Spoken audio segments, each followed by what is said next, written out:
সবাই তো কারকলের পুর খেয়েছে। আমি কি করছি, পটলের পুর বানাচ্ছি। তো পটলের পুরের মধ্যে আমি কি দিচ্ছি, কাঁচা লঙ্কা, নারকেল আর মানে 2-4টা সর্ষা, বেশি না 2-4টা দিয়েছি। আর কি দিয়েছি, উপরে একটু 2-4টা তিল দিয়েছি। তবে কাঁচা তেল দিয়ে এই পুরটাকে আমি এরকম মেখে এই পুরের মধ্যে ভরলাম। ভরে চাল বাটা দিয়ে ওকে তেলে ফ্রাই করব। যখন তেলে ফ্রাই করে আমি যখন করব, তখন আপনাদের সাথে শেয়ার করব।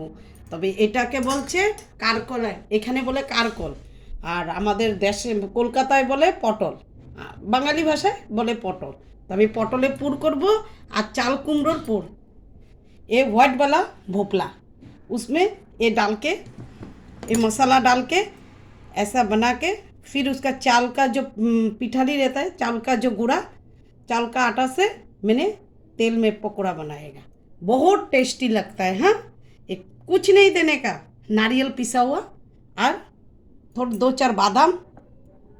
हाँ, जो तीखा खाएगा तो तीखा, जो मतलब 2-4 जो तीखा आप लोग के पसंद से आप लोग डालना, और 2-4 तिल डाल देने का। बस यही चटनी पीस के, मिक्सी में पीस के आप लोग ऐसा भर के बनाओ, टेस्टी रेसिपी बन जाता है। बंगाली लोग बोलता है पुर।